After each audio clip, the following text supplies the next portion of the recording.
Hello everyone, good evening.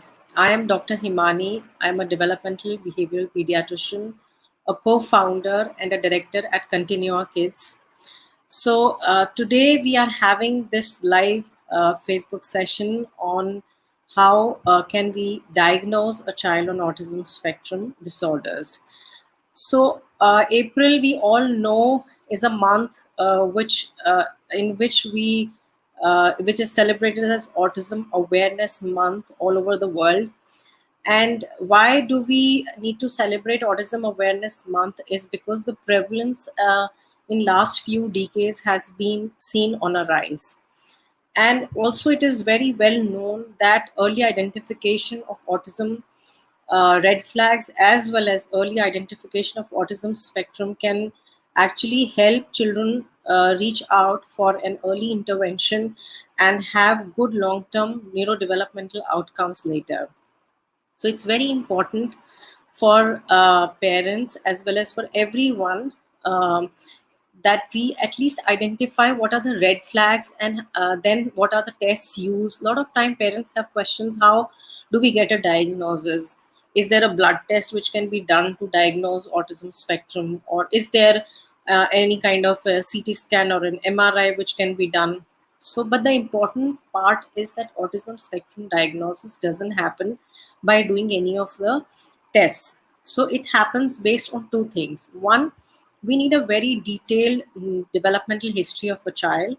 And the second aspect would be that the child needs to be observed behaviorally. So a behavioral observation by an expert who has experience of diagnosing and managing children on autism spectrum will be a good person to make a diagnosis, because the behavioral observations are extremely important. So these are the two basic requirements that we need when we think of making a diagnosis. Now, when we talk of diagnosing autism spectrum disorder, we also come across a lot of queries by the parents, and a lot of time parents approach are saying that my child is not speaking. He understands, he copies various actions that we do. He understands that I'm papa or I'm mama, but the child does not call me as mama and papa. So a lot of time parents would say that my child can identify numbers from 1 to 10, but my child can identify alphabets A to Z, but my child is not using words to ask or demand for things like other children of his age or her age they speak. So that is something which calls for attention. Lot of time parents would come with these set of concerns. So now coming back to what are the various methods or ways by which we, or scales available, diagnostic tools available, which we can use or which can be helpful for professionals also to make a diagnosis which parents and every parent can be aware about. So we are going to discuss those set of tools, or at least I'll tell you what all are those tools which can be used. So each and every parent who is a newborn must keep a regular check on their developmental milestones, starting from the birth.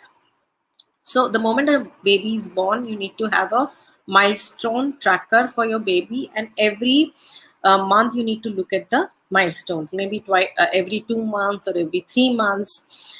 And a routine developmental screening for autism must happen for each and every child at 18 months of age and then at 24 months of age.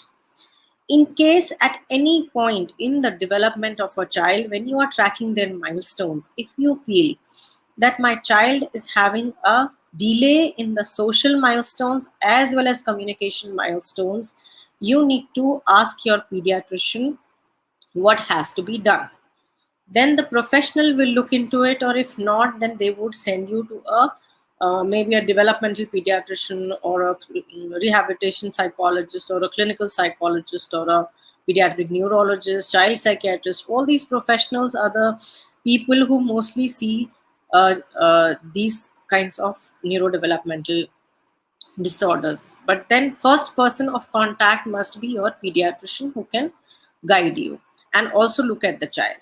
Then the next step would be, how do we do that screening? So for that screening, you can very easily use, parents can download from internet and fill 20 questionnaire, which is also known by the name as mchat. So at mchat.org, you can go and download a PDF version of mchat r/f, that is revised and follow-up version of mchat, which is the latest one. You can fill those 20 questions as yes, no, yes, no. There are also some where some places on the internet itself where they score also and give you a risk. In case you're not able to score it and you just download and fill the questionnaire, you can reach out to your pediatrician, who can score it and tell you whether the child is on risk or is not on risk, right?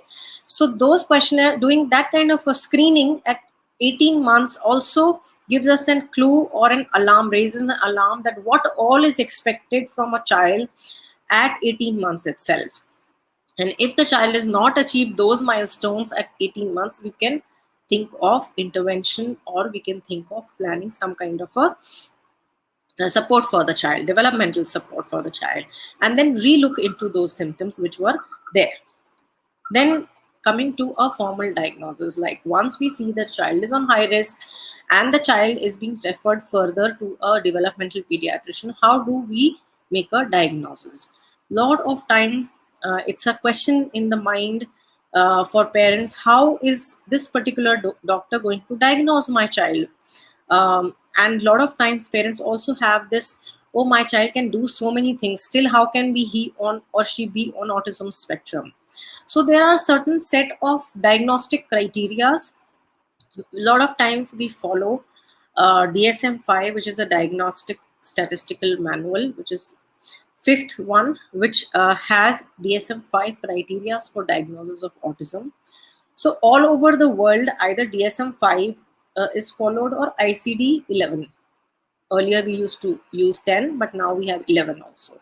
So these criteria are followed, but whenever we are looking at any diagnostic criteria for any neurodevelopmental disorder, we must know that any kind of a symptom that we are observing in a child, it must be impairing the everyday life of a child, like socialization, interacting with the peer, or is not able to express their need to their parent or to other caregivers, is not able to socialize with other family members or with outsiders or with their peer age group, other children. So all these impairments, once they are there, then only a symptom is significant and it is considered as a symptom. Till there is no impairment, every child can be different. So that's a very fine line that we must look at.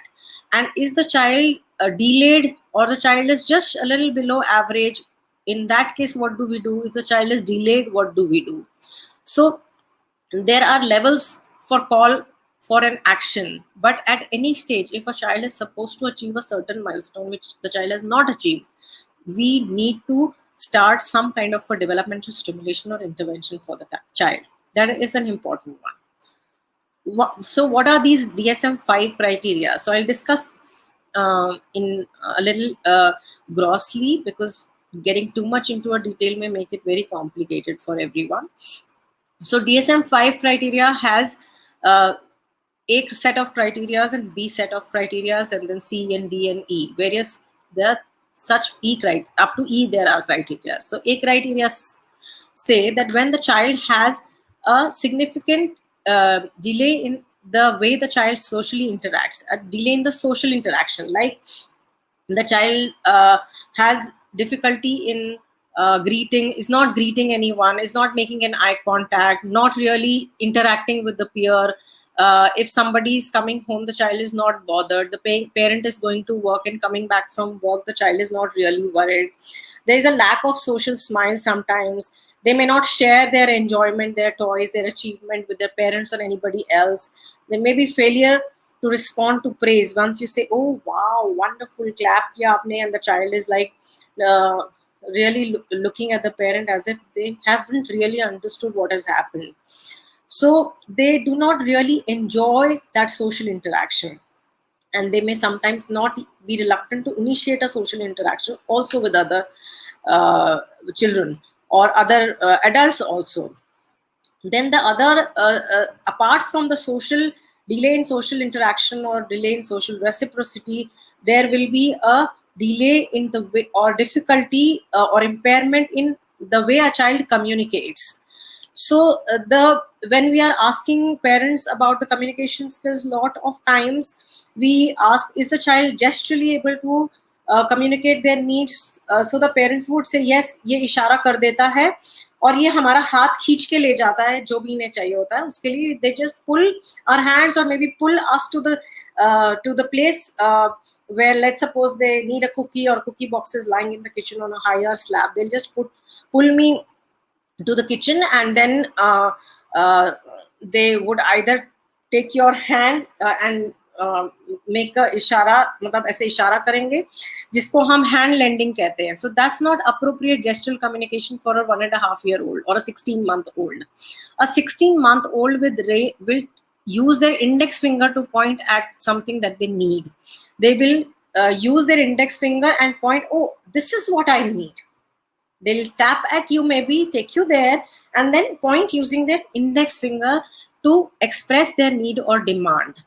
So, and if you are pointing at something, oh, do you need this or do you need that, the child will be able to look in the direction where you are pointing.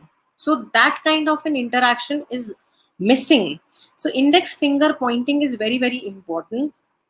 One finger pointing is very, very important. Do not mix it up with hand lending or the child dragging you to the place of the thing that the child wants or the toy that the child wants. It's very important that an 18-month-old is using their index finger to point at things.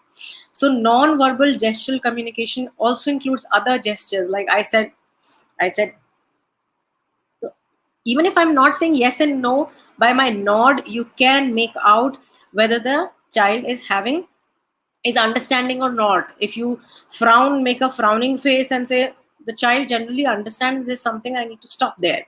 So those kinds of, if you say thumbs up and you don't say anything but you do this, a lot of time children can understand what is the meaning of these kinds of gestures. But at the same time, but in a child on autism spectrum, this kind of a gestural communication will not be there.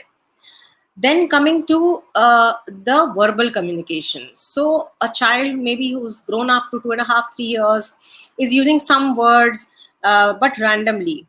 Mom or dad would say that my child does speak, but my child knows all the names of all animals, can tell vegetables, and sometimes calls me, sometimes even they would call their parents by their parents' name instead of calling them or referring them as mama and papa.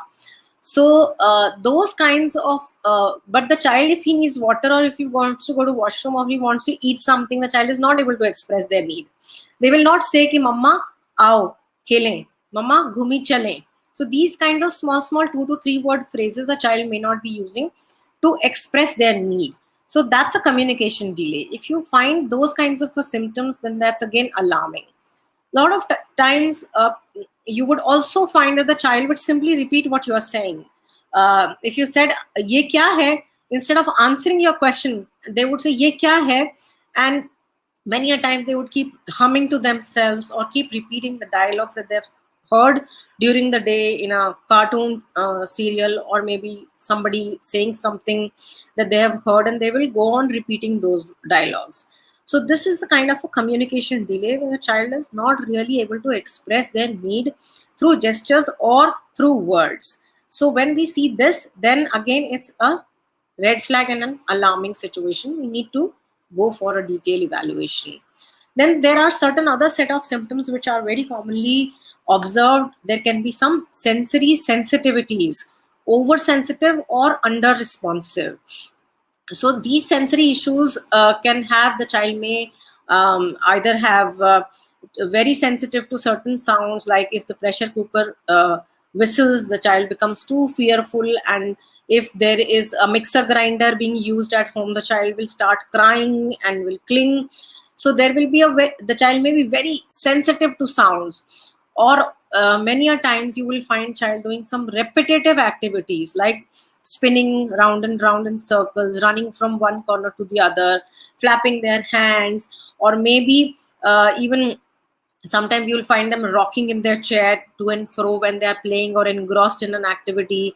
So these kinds of physical repetitiveness may be observed, or there can be repetition in the nature of play. Whatever activity or game the child is playing, like lining of objects, if even one single toy gets here and there, the child gets disturbed, and they would line it up again, or they'll just simply throw it.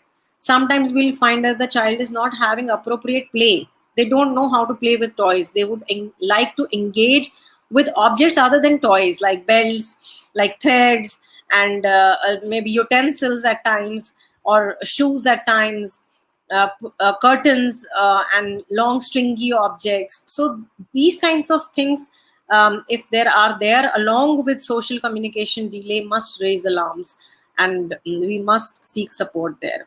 Some children can have very restricted behavior. So we can have repetitive behaviors, interest in activities. We can have restrictions, wherein the child will have difficulty in transitioning from one place to another, one activity to another, one room to another sometimes, and they get disturbed. They want to do the same activity the same way, in the same fashion, again and again and again.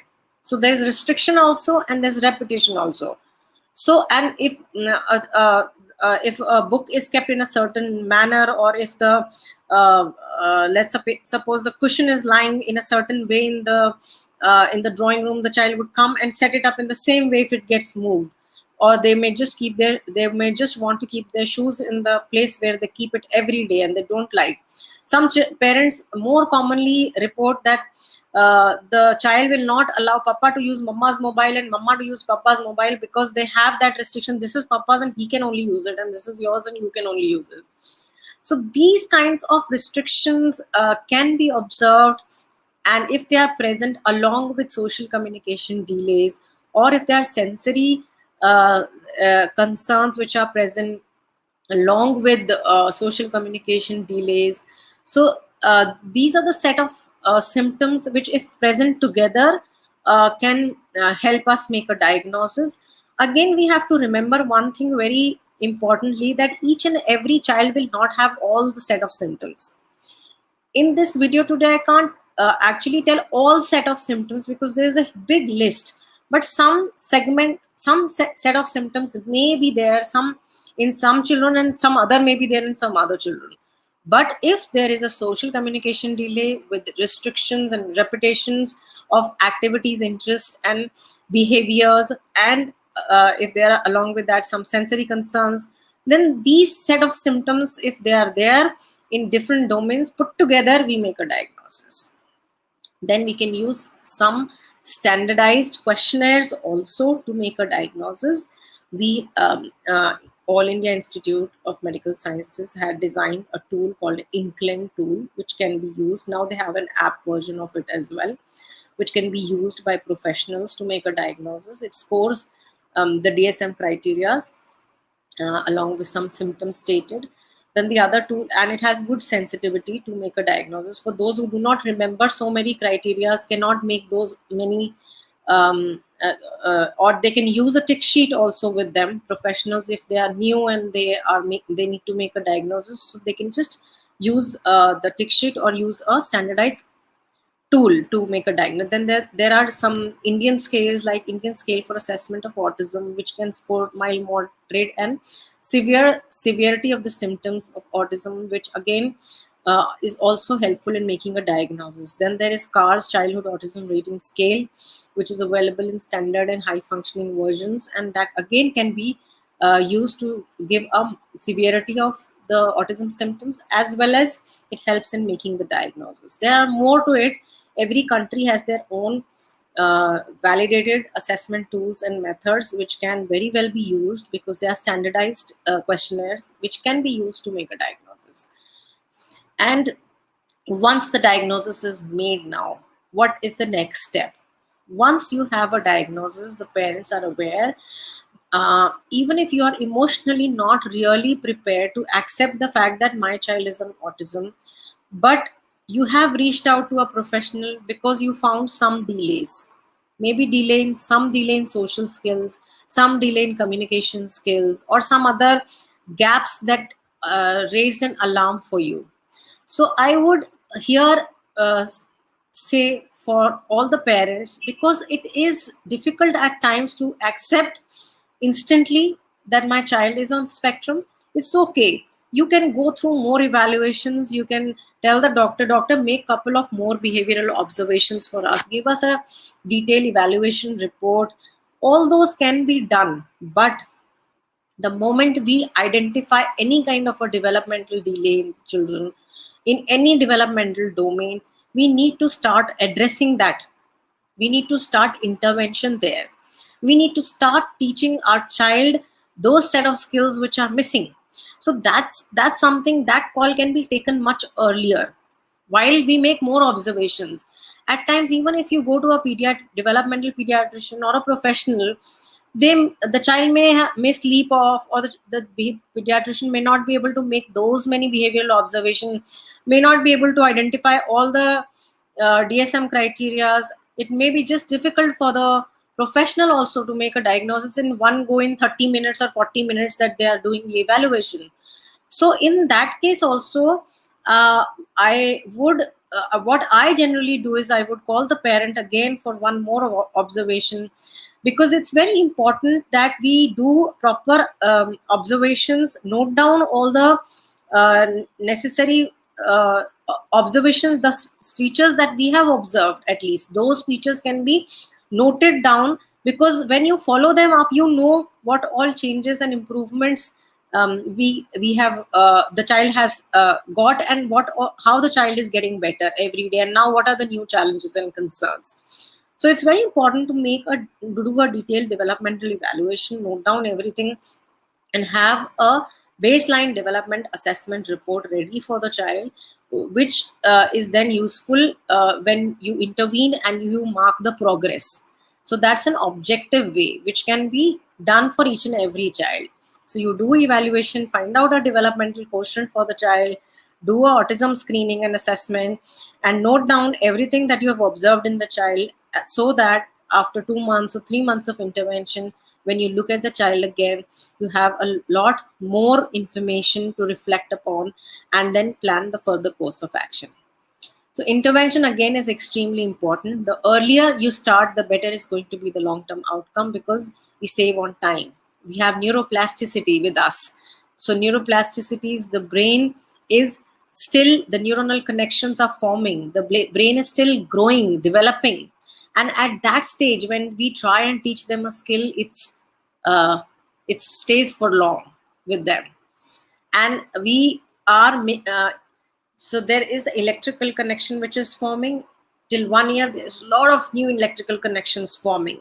In the second year, the pruning starts. All those connections which are necessary for doing different tasks, they get pruned, mature, and all those which are not so useful for the child, they will gradually start weaning off. So if through our external stimulation we can reinforce the right kind of neuronal connections through interventions and through teachings, the child is going to form nice, good electrical connections, which are and the set of skills that you have taught will be staying with the child for a long time, and they will learn them much early in the life. By the time a child is 4 or 5 years old, if you start intervention at that time, it becomes much more difficult, because what the child has already learned, you have to reverse it. So I would re-emphasize, not less, a lot more upon early intervention, early diagnosis, and early intervention. So that is something we must start for each and every child the moment we identify any developmental delay. If there are any tests required to find out any comorbid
So I'm sorry for that little disconnect because there was a light cut, and I'm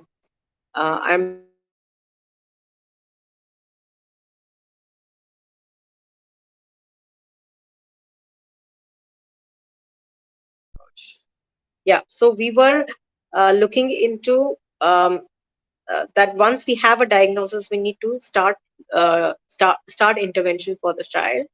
And then when we are talking of intervention, again, a lot of parents call and ask, do we need to go for certain specific diets if they are available, or is there any specific food that we need to withdraw from our child's diet? So in that case, I shall suggest that there is no need to withdraw anything. Just give a balanced, nutritious diet to your child. And if your child has any diagnosed allergy to any specific food item, only then, on recommendation of your pediatrician or doctor, you need to start a specific diet. For children specifically on autism spectrum disorder, we do not have strong recommendation to follow any specific diets. So I hope that clears that we don't have to follow. Just a normal, balanced, nutritious diet is something that we would go for, right? So yeah, and now coming to the, so if you have any questions, as in that you want to ask, please feel free. I am trying to get back using my laptop also into the live session so that I can see your questions. Yeah, there I can see some questions. Uh, And so this Kashish, yeah, hi Kashish. Thanks for the question. What age does autism usually show up?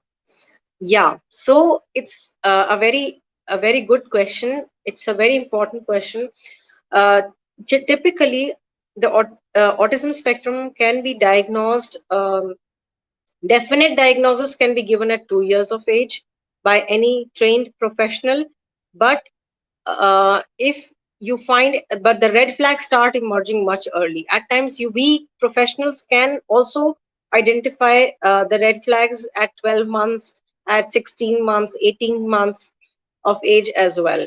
So a good behavioral observation, a detailed developmental history is something which is important to identify the red flags. However, mostly all professionals, what they follow is a definite diagnosis given at 2 years of age, because by then most of those symptoms have emerged and they are evident, and it is justified in giving the diagnosis. But as I said, the moment you identify those red flags also, you need to start working and with the child and providing them with intervention and help them build that set of skills that they need for that age. Now, the second question is by Shilpa. Does autism worsen with age? So if we identify autism spectrum early, very early on, what happens is mostly in very early years, like 1 to 2 years, it is mostly the social and communication delay. And even in a child like 6 months, if the child is not having those a smile, is not smiling back at you, not giving those babbling, interactive babbling, that is also absence of social social interaction is also in itself alarming. So absence of social milestones is more alarming in very early years and is something which is observed rather than presence of typical autism spectrum symptoms. So in early years, like in infancy, you will find mostly absence of social interactions. And by the time it is 18 months, you'll find absence of non-verbal or gestural communication, which should alarm us, along with an absence of social delay. And by the time that 2 years, they generally start showing all those restrictions and repetitions as well. So till 2 to 3 years, there is a chance that the child, once the social need increases, the symptoms become evident. It doesn't worsen, but the symptoms, they become evident, more and more evident. And once you start intervention, these symptoms will start getting better. They'll reduce. The severity of the symptoms would reduce. The functionally, child will start getting better. Child will learn to communicate. And once they have better communication skills, they can express their needs and they'll be less irritable. So all those Behaviors which were there earlier because of lack of communication would also reduce, because now the child can communicate. So rather, if you intervene, the severity of autism spectrum may not get worsened, rather it will improve, and the child will have a better long-term developmental outcome. Now the next question is by Rashmi. Is dairy bad for autism? So again, as I said, Rashmi, that unless and until the child has a documented or a diagnosed food allergy, we are not we do not recommend any specific uh, removal of any particular ingredient from the diet. We need to give them a balanced, nutritious diet, preferably home cooked food, which has all dal, roti, sabji, and your all pulses and legumes, all those, the normal diet that you all eat from the family pot feeding is something that you need to recommend. And there is no need to remove any specific ingredient from the diet. So unless and until that your child has a proven allergy to that particular ingredient. And again, Rashmi has another question. What is the mildest form of autism? So there's no mildest or mild, but there is definitely, when you score them on the symptom severity, you called as mild, moderate, and severe set of symptoms.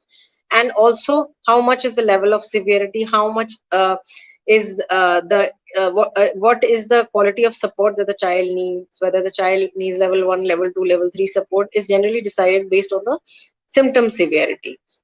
So if the impairments are less, then the symptoms are less severe. If the child is verbal and is speaking a few, like if a child has a vocabulary, is verbal, is able to speak few things, cognitively or intellectually the child is average or above average, then obviously the symptom severities, and the symptom severity is less. The child is on the moderate, on the mild autism spectrum.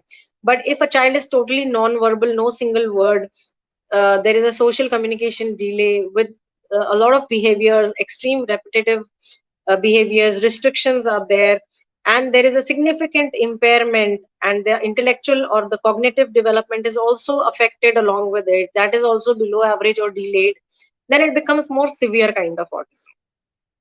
So yes, there it can be rated into mild, moderate, and severe symptoms. Then Meher Kaur is asking, is ADHD a form of autism? ADHD is attention deficit hyperactivity disorder, and autism is autism spectrum disorder. These are two neurodevelopmental disorders which can coexist, but they are not part, they can be together, they can exist together. But ADHD is not a form of autism. A child on autism spectrum, lot of time can have hyperactivity, and they are also a little inattentive. So it's important that we should be able to differentiate whether in the early years, whether it is autism or it is ADHD. ADHD diagnosis generally comes at between 4 to 6 years of age, whereas autism can be diagnosed much early on. And you need to also look at what are the whether those diagnostic criteria, DSM criteria, are being fulfilled or not when you're making a diagnosis. And if you feel that in very early years the diagnostic criteria is not fulfilling, then you can simply start intervention and reevaluate the child at 2 years of age. But the intervention has to start the moment we identify any kind of a developmental delay. Now, Ruchika Kapoor is asking, does mild autism go away by time? So if we do a very good intervention, a good quality intensive intervention and early interventions, we start intervening early on, then lot of times mild spectrum will become functionally equivalent to their peer, which actually then does not typically difficult to identify a child, because functionally they become at par, but they may have mild uh, behavioral sometimes problem, mild restrictions or repetitions, which could carry on during the lifespan. The total reversed cases are very rare so far documented in research, However, some research says that maybe 1% of mild ASD can be completely reversed. But to what is known till date is that an autism spectrum disorder is a chronic lifetime disorder which does not get cured.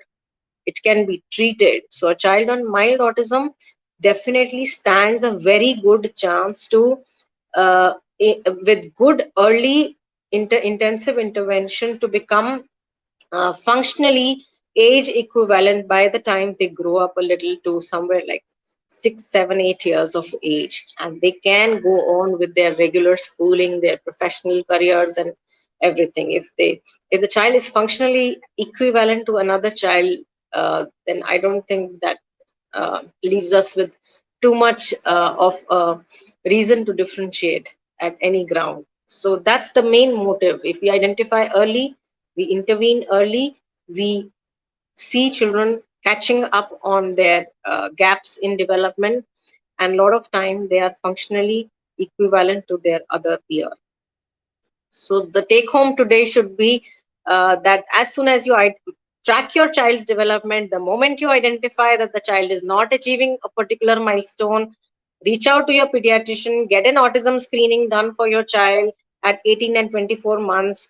If you identify any delay, any gap in their development, again, start intervention, early intervention on time, and keep a regular check on their development. I hope that gives answer to all your questions. We really apologize for a little gap and a break in our telecast. Thank you so much for being with us through this. Thank you.